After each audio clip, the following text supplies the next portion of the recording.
జై భారత్, జై శ్రీరామ్. ఈరోజు బంగ్లాదేశ్లో హిందువుల మీద దౌర్జన్యం అనేది ఈ ప్రపంచం మొత్తం చూస్తూ ఉంది. ఇది అందరికి తెలుసు. నేను మొన్న ఈరోజు వచ్చింది ఒక అమ్మాయి మీద అత్యాచారం చేయడము చాలా బాధాకర విషయము. చాలా బాధాకర విషయము. ఈరోజు బంగ్లాదేశ్ ప్రధానమంత్రి రాజీనామా పెట్టి వచ్చింది. మన ఇండియా వాళ్ళు ఆశ్రయం ఇచ్చింది ఉండడానికి. కానీ అది మంచిదా చెడుదా ప్రధానమంత్రి తెలియాలి. కానీ మంచి ఇచ్చినందుకు సంతోషమే కాంటలే. కానీ సామాన్య పబ్లిక్ ఎటు పోవాలి, ఏం చేయాలి?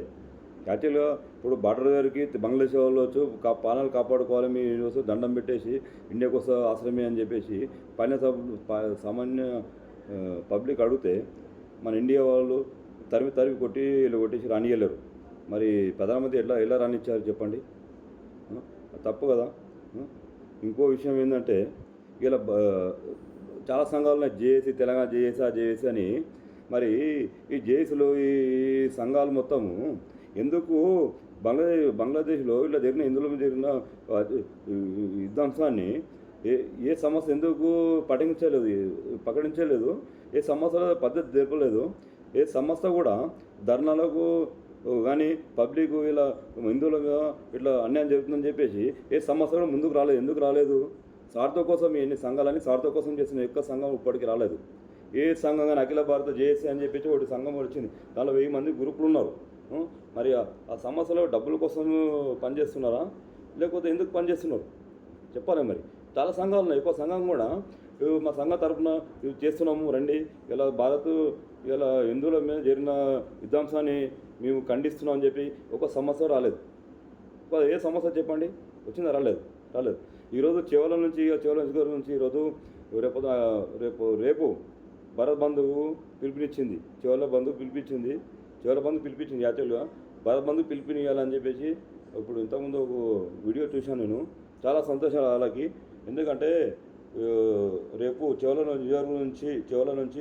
బంద్ అని చెప్పేసి హిందువుల కోసం కాపాడడం కోసం బంద్ పెట్టారు. చాలా ధన్యవాదాలు, చాలా సంతోషము. ఈరోజు మోడీ కూడా నోరు తెరవాల్సిన అవసరం ఉంది. ఎందుకంటే ఈరోజు ఆమెకు ఆశ్రయం ఇచ్చినందుకు ఇలా బంగ్లాదేశ్లో ఈ ఘోరాలు ఎక్కువైనాయి.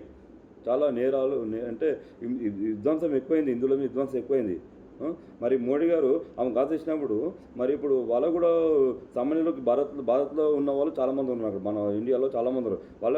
వాళ్ళకు ప్రొటెక్ట్ ఎందుకు ఇవ్వడం లేదు చెప్పండి? మీరే చెప్పాలి. ఈ సంఘాలు ఏం చెప్పాలి? మీరే చెప్పాలా? మరి ఈ సంఘాలు ఎందుకు పెట్టినది? ఎందుకు డబ్బులు సంపాదించుకో సంఘాలా, లేదా మీ పేరు పబ్లిక్ తెలియడానికి సంఘాలా? అది కరెక్ట్ కాదు. రేపు పొద్దున ఆగస్టు 15 తారీఖు రేపు పొద్దున తెలంగాణ భారత్ బంద్కు ప్రతి ఒక్కరు హిందువులు కానీ ప్రతి ఒక్కరు కానీ సహకరించాలని అందరికీ కోరుకుంటున్నాను.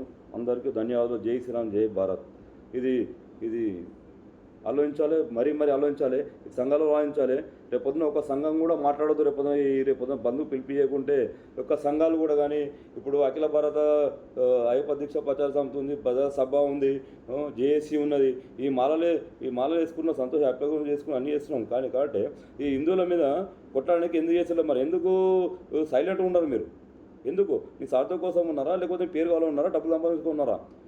ఒక్క సమస్య కూడా ఇట్లా అన్యాయం జరుగుతుందని చెప్పేసి ఏ సమస్య కూడా ముందుకు రాలేదు. ఇది గమనించాలి. ఈ సమస్యలను ఎవరు నమ్మద్దు. అన్ని సమస్యలు ఎవరు నమ్మద్దు.